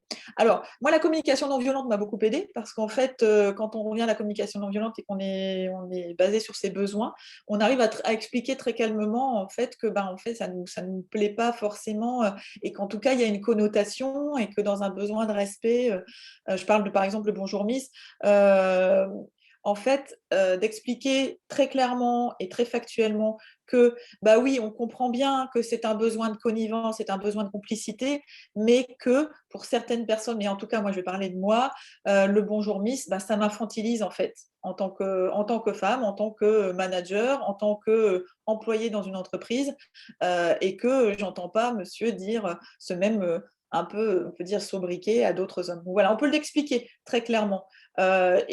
Et simplement, en fait. Et on n'est pas hystérique ou quoi que ce soit quand on se dit juste il y a quelque chose qui me gêne, en fait. Et quand on parle de soi. Parce qu'à la rigueur, personne ne peut vous reprocher de ce que vous ressentez. C'est-à-dire qu'on peut parler de tout. En revanche, ce que vous ressentez, non. Je le ressens, je me sens mal, en fait. Quand je reçois ce qu'on me dit, ce que vous me dites me fait me sentir mal, en fait. Et me fait me sentir inférieure. Parce que c'est ça, en fait. C'est ça, c'est infantilisation, c'est sentir aussi inférieur, ou en tout cas pas traiter d'égal à égal. Donc voilà, moi je pense le dire simplement. Pour l'autre chose, les autres, et moi je pense qu'il faut vraiment, et c'est pour ça que je vous parlais de sororité, je vous parlais de choses, on ne peut plus laisser passer en fait. Et il faut s'appuyer aussi des fois sur des aides, c'est-à-dire qu'on peut ne pas être seul face à quelque chose. Donc le fait d'expliquer qu'après un congé parental, etc., alors en fait, il faut revenir. Ouais, il a peut-être raison. En fait, sur les faits, statistiquement, en France, je vous ai donné des faits. Je vous ai donné des faits sur les gens, les femmes, elles sont de moins en moins actives au fur et à mesure qu'elles ont des enfants. Donc, à la rigueur, ça ne me gêne pas, c'est un fait. Mais il ne faut pas confondre généralité et cas personnel. Et à un moment donné, si par exemple vous voulez parler à cette personne-là qui vous disait, à ce moment-là, je comprends. Et en fait, c'est un moyen également d'attirer l'autre et d'attirer un peu son regard ailleurs. C'est-à-dire que de lui dire qu'il a peut-être raison au niveau général, statistiquement, mais là, on est en train de parler de moi. Et en fait, à chaque fois, je pense que la clé, c'est quand on parle de soi, personne ne peut vous reprocher de divaguer ou de parler des généralités, vous parlez de vous. Et vous connaissez bien. Alors après, je vous explique, il y a toujours des hommes, mais pas que des hommes ou des femmes qui vous expliquent votre situation à vous, mais je pense que de revenir à soi, comment on se sent soi, l'autre ne peut pas vous nier ça. Mais je peux concevoir que c'est très compliqué. Moi, j'ai eu un entretien préalable au licenciement une semaine après que j'ai annoncé que j'étais enceinte de mon deuxième enfant. Donc, vous voyez, les hommes peuvent aller vraiment très, très loin. Entreprise paternaliste, j'ai même été virée que j'étais enceinte, en fait, parce que ça le gênait. Et voilà, on peut arriver jusque-là. Alors après, on va en procès, etc. C'était quelqu'un d'assez malveillant qui disait, de toute façon, on m'en fout, les prud'hommes, c'est 2 ans d'attente, moi j'ai le temps et peut-être que toi, non. Bon, voilà. Et donc, on peut trouver des exemples assez forts et partout. Mais je pense que revenir à soi et de se dire, ok, mais moi, j'accepte pas, en fait. Et aussi de s'appuyer, c'est-à-dire qu'on doit s'appuyer. Et quand je parle de sororité, moi, je vois dans la génération de ma fille, elles le font super bien, quoi. Elles font ça super bien. C'est-à-dire que, ensemble, elles agissent et elles disent des choses. Et donc, quand on est à plusieurs, on se sent aussi un petit peu plus fort. Et c'est pas être militant et arriver en disant ouais, non, non, c'est pas, on n'est pas dans la revendication avec les pancartes, c'est vraiment de dire bah voilà, il y a pas que moi, quoi. Donc on se sent plus fort. Il y en a qui n'ont pas besoin, qui vont pouvoir aller le dire tout seul. Et là, je dis super. Et des fois, on doit s'allier un petit peu. Parce qu'après, il faut essayer de se mettre aussi à la place de l'autre, le besoin de l'autre. Et ça aide beaucoup. Donc, j'ai dit la communication non violente. Mais peut-être que d'autres ont aussi d'autres expériences et d'autres choses qu'elles ont réussi à mettre en avant pour contrer Oui, ce que tu viens de nous dire, Camille. c'est exactement ce que tu disais, Alexandrine, ce que vous disiez. C'est que, en fait, le manager qui apprend que la personne va partir pour avoir un enfant, etc., il est secoué. En fait, il faut comprendre il est déstabilisé, il a peur. Et donc, il faut rétablir la confiance, simplement, et lui affirmer que non, non, j'ai l'intention après de revenir.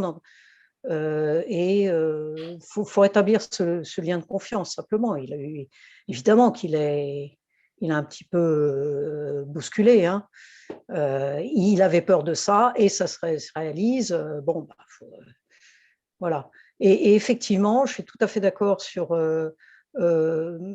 En fait, il faut être franc. Faut pas cacher. On est gêné par des paroles. Eh ben, on le dit, mais sans polémiquer. C'est pas la peine. C'est juste que voilà, moi je me sens mal quand vous dites ça. Et puis c'est tout, hein, et c'est un fait. Faut rester factuel. Ouais. Factuel et confiance. C'est vraiment les clés là. Ouais. Et moi, surtout, je ne dirais pas de partir parce que souvent, on se sent gêné. Donc, qu'est-ce qu'on fait au début quand on est gêné? On dit oui, parce que quand même, aujourd'hui, dire Miss, c'est etc., c'est pas très super. Enfin, dans actuellement, c'est sexiste, etc. Tout ça, en fait, ça sert à rien. Et je sais que c'est facile parce qu'on ne se sent pas bien. Alors, on ne sait pas comment le dire. Des fois, on va dire des généralités. Mais en fait, revenir à soi, c'est beaucoup plus simple et la personne, souvent, est beaucoup plus touchée, en fait. Parce qu'elle va comprendre que, bah oui, c'est vous que ça a touché et que ça vous fait mal. Alors après, ça demande, parce que je sais que ça demande un peu de boulot pour les personnes qui paternalistes, qui voilà, ont vécu ça et qui sont d'une autre génération aussi des fois, qui ont du mal avec ça à changer. Moi, j'ai eu un patron très, très, très, très paternaliste qui avait du mal, mais en revanche, on pouvait lui dire. C'est-à-dire qu'il ne se corrigeait pas, mais rien que le fait de le dire, moi, ça me faisait du bien. En fait, tout simplement, de me dire, parce qu'à la rigueur, l'autre n'est pas obligé, entre guillemets, aussi de changer. À la rigueur, tout le monde est libre de ses actes, mais de le dire simplement, des fois déjà, je me dis, je l'ai dit quoi. Ne serait-ce que ça, je l'ai dit. Donc, je ne sais pas, Camille, si ça éclaire un peu la question. Merci, c'est très clair. De bons conseils. Je ne sais pas si d'autres ont des commentaires ou veulent rebondir sur ce qu'a mis en place Camille, ce qu'a dit Camille.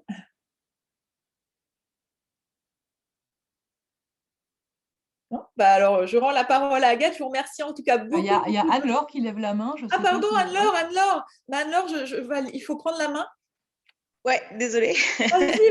Vas-y, pardon. Du coup, déjà, je vous remercie pour l'intervention qui était vraiment très, très intéressante. Je vous rejoins tout à fait sur le principe de sororité. Je pense que c'est quelque chose sur lequel on a toutes péché un petit peu, parce que c'est très difficile d'être dans un monde d'hommes, notamment même à HEI, en tant qu'étudiante, dans un milieu quand même qui était très macho, en tout cas à l'époque. En entreprise, pareil, dans l'industrie, très macho aussi. Et c'est difficile parce que toutes les remarques sexistes sont en fait des blagues. Quand on dit, moi, même si on revient à de la communication non violente et on vient dire, je ressens, je me sens mal quand tu me dis ça, moi, ça me met dans tel état. En fait, les gens disent, c'est pas grave, c'est une blague. Ça, c'est très difficile. Et plus on est de femmes et d'hommes, parce qu'il y a aussi des hommes qui sont conscients du sexisme ou autre, d'ailleurs, ça peut aussi être du racisme et autres, des moqueries sur un handicap ou autre. Et plus, du coup, la voix est portée, en fait, plus il y a un impact. Et je pense quand même qu'il faut quand même dire que on rencontre du sexisme. Il faut aussi dire aux gens, leur dire, voilà, quand tu dis ça, moi, je me sens comme ça, je le prends mal parce que moi, ça touche, je sais pas, moi, à ma vie perso ou à un ressenti particulier. Et je pense qu'il faut aussi dire, et c'est quelque chose de sexiste, de la même manière que quand on dit à quelqu'un, ce que tu dis là, c'est blessant parce que c'est raciste, et c'est raciste. Je pense qu'il faut aussi le nommer parce que faut que les gens ils puissent intégrer que pourquoi, c'est certes personnel, mais c'est aussi lié à un contexte social, en fait. Alors, je suis d'accord avec toi tout à fait, Anne-Laure. Moi, ce que je voulais dire, c'est juste pas utiliser ça à la Oui. place de soi. Donc, mais complètement d'accord. Alors là, oui, il ne faut pas hésiter à le dire si on le sent. C'est-à-dire que si on se sent prête à, parce que pour l'avoir aussi testé, c'est des fois, on rentre dans une discussion qui, des fois, nous entraîne un peu loin, en fait. Ouais. C'est-à-dire que ce mot aujourd'hui, désolé, hein, mais c'est encore tabou, quoi. Autant on va dire les blagues racistes, c'est fini. Et pourquoi c'est tabou? Je reviens à mes obligations, parce que c'est condamnable par la loi. Donc, je suis désolée, mais le sexisme devrait également être condamné par la loi. Parce qu'à un moment donné, on s'en sortira pas parce qu'on pense que c'est pas grave.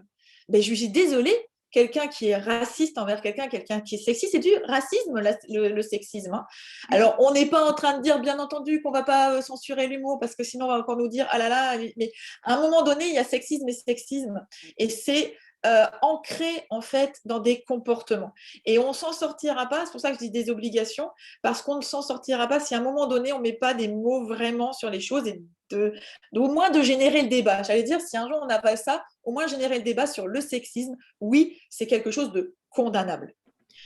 Et aujourd'hui, on a des violences qui sont condamnables, mais on voit bien que les agressions sont de moins en moins prises en compte, etc. Aujourd'hui, on voit des choses quand même qui apparaissent. Donc la parole est libérée, certes, mais dans les actes, au jour le jour, il n'y a pas grand-chose qui change, quoi. Moi, je le vois, enfin, pour travailler dans les entreprises, on travaille avec des gros groupes. Dans les actes, il n'y a pas grand-chose qui change. Et on a encore ça. Donc, on change. Je pense qu'on change. Le changement viendra aussi par chacun pour essayer. Je suis d'accord avec toi, Anne-Laure, avec vous. Je tutoie facilement parce que j'étais. Ouais, pas de souci. De se dire, osons dire, en fait. Et osons déjà dire quand moi, ça me gêne. Parce que je vous assure, c'était dur. Je vous assure, moi, j'ai rigolé à des blagues sexistes. Parce que quand on est entouré que de mecs, il y a 5 mecs qui sont en train de rigoler. Vous êtes la seule dans le comité de direction. Et ben, j'ai pas osé. J'ai pas osé dire à un moment donné. Et pourtant, je ne me sentais pas envie de rigoler, mais j'ai souri parce que, bah voilà. Puis on se dit, ouais. Mais c'est en train de changer. Je vous donne un exemple, c'est en train de changer. Alors, pas dans ma génération, pour être très clair, hein, ça ne changera pas tant qu'il n'y aura pas d'obligation, qu'on ne mettra pas des mots. Dans la génération de mon fils, lui, alors je pense aussi c'est l'éducation, hein, je pense que c'est Camille qui parlait d'éducation. Moi aussi, j'ai un garçon et une fille. L'éducation fait énormément. Moi, mon fils, il rigole pas une blague sexiste, il ose dire, attends, mais ça, c'est super machiste, quoi. Et ça fait plaisir. Un truc où moi, j'aurais rigolé peut-être, par exemple. Et donc, ça fait plaisir. Donc, par cette génération, j'ai grand espoir que les choses sont en train de changer, mais je dis éduquons. Alors, éduquons nos filles, oui, mais éduquons les garçons. On nous a assez éduqués en tant que filles. Éduquons les garçons. Moi, je milite pour qu'on éduque les garçons. Donc, vous êtes tous peut-être des mamans ou des futures mamans. Donc, éduquons nos garçons parce que c'est hyper important. Nous qui sommes, moi, je suis dans une famille, même une lignée matriarcale. Mon pauvre mari, il a fait HEI, alors ça va, il a eu le côté macho, donc ça va. Mais moi, il est arrivé dans une famille très matriarcale, entrepreneuse de mère en fille, de grand-mère, etc. Et malgré tout ça, je me rends compte, je suis comme Camille, j'ai un garçon, j'ai une fille. Ben, malgré ça, je vois une différence entre ne serait-ce que d'aider à la maison, alors on fait tous, il fait comme moi, j'ai l'impression, il y a quand même une différence, quoi. Je dis waouh, il y a une différence, elle est flagrante, c'est-à-dire que moi je la vois, il y a une différence de traitement, entre guillemets, il y a une différence en tout cas d'acte. Il y a ma fille qui est beaucoup plus encline à faire des tâches ménagères que mon fils, quoi. Même s'il aide, c'est pas le problème, mais en tout cas, si je faisais des statistiques, hein, je parle de mesures, donc nous, on mesure quand même beaucoup, je regarde ça et bing, je me dis, bon sang, comment c'est possible? Donc, je pense que oui, l'éducation, on a eu quelque chose qui nous a échappé. Forcément, puisque je vous dis, moi, inconsciemment, j'ai des stéréotypes sexistes dans ma façon de faire, puisque je les ai intégrés depuis des années. Donc, ne serait-ce que de m'en rendre compte. Hein. Alors, je m'en rends quand même plus compte que mon papa, par exemple, qui lui, voilà, une autre génération, une autre éducation. Mais je m'en rends beaucoup moins compte que la génération qui arrive. Donc, je vais te finir cette touche positive. Donc, je pense ça viendra par eux parce qu'ils nous poussent, en fait. Ils nous poussent, ils sont là, ils sont forts et ça nous oblige aussi à changer. Alors, vous êtes plus jeunes, donc voilà, votre génération aussi va peut-être changer aussi les choses.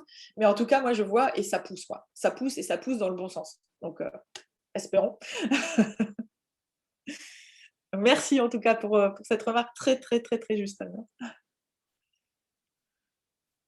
Donc, s'il n'y a plus d'autres commentaires, je rends la parole à Agathe et que je vais encore non, merci à toutes, en tout cas, pour la participation. Je peux dire toutes parce qu'on n'est plus qu'entre filles, je pense. Si je dis pas de bêtises, en tout cas, on n'a pas entendu les hommes ce soir.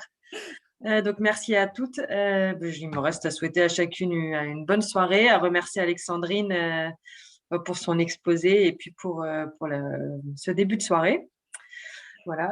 Vous rappelez que d'autres événements sont organisés. Alors, il n'y a pas d'autres conférences sur ce domaine-là, mais il y a d'autres événements qui sont organisés là dans les jours ou dans les semaines à venir. On rattaque toute une série d'événements autour de la recherche d'emploi, si ça intéresse certaines d'entre vous. Et puis voilà, plein d'autres choses, pas mal de visites, etc. Voilà, donc au plaisir de vous croiser sur une prochaine rencontre organisée par le réseau. Et un grand merci à toutes et une bonne soirée. Voilà. Merci beaucoup. Merci. Au revoir. Bonne soirée. Bonne soirée. Merci, bonne soirée.